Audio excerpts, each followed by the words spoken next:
Hola a todos, hoy traemos un vídeo en el que vamos a hablar de uno de los aspectos más propios del fútbol sala, como son los aclarados. Vamos a ver qué conceptos debemos manejar, cuándo se utilizan y una propuesta práctica. En primer lugar, decir que los aclarados son acciones ofensivas que consisten en liberar espacio para que un jugador tenga una situación más favorable de uno contra uno. Vamos a ver dos tipos de aclarados, uno contra uno o un aclarado en banda y el aclarado que se le hace a pívot dominante. En ambos casos, el denominador común es liberar espacio. Empezaremos con el aclarado en banda, que como decimos es generar un espacio a la espalda del defensor para que se juegue ese uno contra uno. Como vemos ahora en el vídeo, el jugador que recibe el balón va a jugarse un uno contra uno y hemos liberado el espacio que hay a la espalda para que pueda atacar. Debemos trabajar según algunos conceptos fundamentales. Como hemos dicho, liberar espacio, eliminar ayudas defensivas, leer segundas acciones y atacar las ayudas. En primer lugar, como hemos comentado ya repetidas veces, es liberar el espacio. Es lo más fundamental cuando estamos hablando de los aclarados. Por otro lado, tenemos eliminar ayudas defensivas. Al alejar a los defensores del jugador del balón, vamos a dificultar que puedan llegar a una ayuda defensiva si el defensor es superado. Por otro lado, es muy importante que el jugador sea capaz de leer las segundas acciones. No tanto el jugador con balón, como si el resto de compañeros. Como vamos a ver en el vídeo, lo que es fundamental es que los jugadores que están sin balón, es decir, el jugador que no se está jugando el uno contra uno, interpreten qué hacen sus defensores, para en función de eso tomar una acción u otra. También es importante segundas jugadas en cuanto a rechaces. Y por otro lado es muy importante que se ataquen ayudas. Si el equipo defensor decide realizar una ayuda defensiva, como vamos a ver en el vídeo, el pico defensivo de azules va a generar una ayuda defensiva, se debe atacar esa ayuda, como estamos viendo, de forma que se pueda finalizar. Y esto es muy importante, sobre todo cuando estamos hablando de defensas cerradas, defensas muy hundidas, cuando atacar una ayuda de este tipo puede dar lugar a una finalización. Vamos a ver también si varía cómo se juega el aclarado o cómo se realiza el aclarado en función del sistema de juego, ya sea 3-1 o 4-0. Si el aclarado lo hacemos en 3-1, debe ser el pívot el que arrastre al cierre, es decir, el que le elimine para que no haya cobertura en la situación que se está atacando de uno contra uno. Como vemos, es el pívot el que se lleva al defensor al cierre. Si estamos jugando en un sistema 4-0, lo que vamos a tratar a nivel ofensivo es de colocar a la defensa en línea y por lo tanto estar eliminando del mismo modo las coberturas o ayudas defensivas. Como estamos viendo en el vídeo, el cuarto defensor está muy alejado y no puede llegar a cobertura. En cualquiera de los dos sistemas lo que es fundamental es que tengamos claro que hay que realizar un balance defensivo, ya que hay mucho espacio a la espalda en caso de que se produzca una pérdida. El equipo en este caso tiene una desventaja tras perder el balón. Vemos en el vídeo cómo si se produce una pérdida, al haber eliminado o habernos desplazado para generar un espacio, ese espacio que queda a la espalda de la defensa es muy amplio y es fácil atacarlo. Generalmente se van a realizar aclarados cuando tengamos en nuestro equipo jugadores con un gran uno contra uno o bien para atacar defensas que están muy cerradas, defensas muy hundidas cercanas al su portería. Por otro lado, el aclarado con pívot generalmente se utiliza cuando tenemos un pívot muy dominante, un pívot que domina mucho los aspectos del juego de espaldas.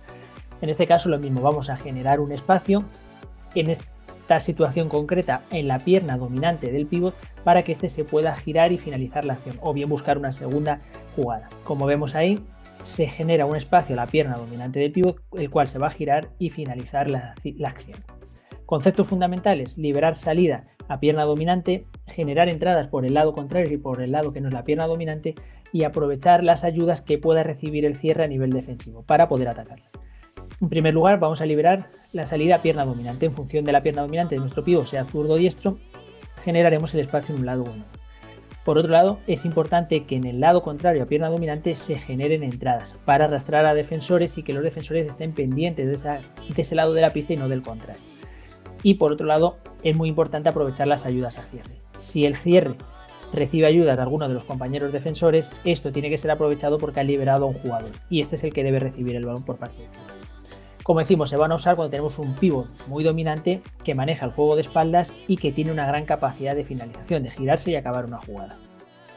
Por último, vamos a ver el diseño de tareas de entrenamiento de lo más sencillo y de lo más analítico a lo más complejo. La primera tarea es específica para el juego del 1 contra 1 en banda y del 1 contra 1 en situación pívot cierre más la entrada del pasador. Es decir, estamos extrayendo las situaciones en las que nos jugaríamos un aclarado que hemos visto hasta ahora para hacerlas por separado y prestar atención sobre todo a los componentes del juego de uno específico. Es decir, En el 1 contra 1 pues nos fijaremos en la posición básica defensiva, en la lectura de la pierna dominante, en el amago de golpeo y salida a pierna contraria, en que el defensor no gire la pierna a la hora de defender. Y en la otra media pista estaremos jugando situaciones de 1 contra 1 pero en posición de pívot cierre, y lo mismo, prestaremos especial atención a cómo el pívot recibe de espaldas, el uso de los brazos que hace, cómo el cierre se coloca para defender esa situación frente a un pívot dominante, hacia qué lado se gira, las fintas del pívot de girarse en primer lugar o fintar que se va a girar hacia el lado no dominante para posteriormente girarse al lado dominante, todas estas situaciones que son del juego de uno y que posteriormente van a ser fundamentales cuando se realice un aclarado en pista. La segunda tarea la dividiremos o la jugaremos en 28×20, en la cual habremos pintado o dibujado 3 carriles de 6-7 metros de ancho cada uno de ellos. Y además tendremos que cada equipo tiene un jugador con un color diferente al resto de sus compañeros, usando un peto como lo queramos hacer. La pauta fundamental es que cuando este jugador que lleva un peto diferente reciba en uno de los 2 carriles exteriores a pierna cambiada, es decir, que le dejemos una situación de que pueda salir hacia el eje y finalizar, el resto de compañeros deberán liberar el carril central y desplazarse hacia el otro carril exterior, es decir, hacia el carril que se encuentra en la banda contraria.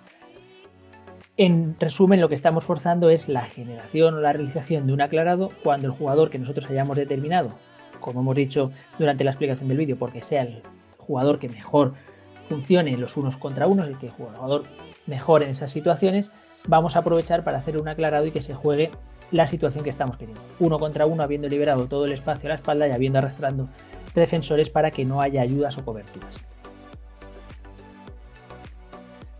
Por último, traemos una tarea para trabajar las situaciones de aclarado con un pívot dominante. Para ello, en 28×20 delimitaremos 2 zonas de 6 metros delante de las porterías que a su vez habremos dividido en 2 mitades.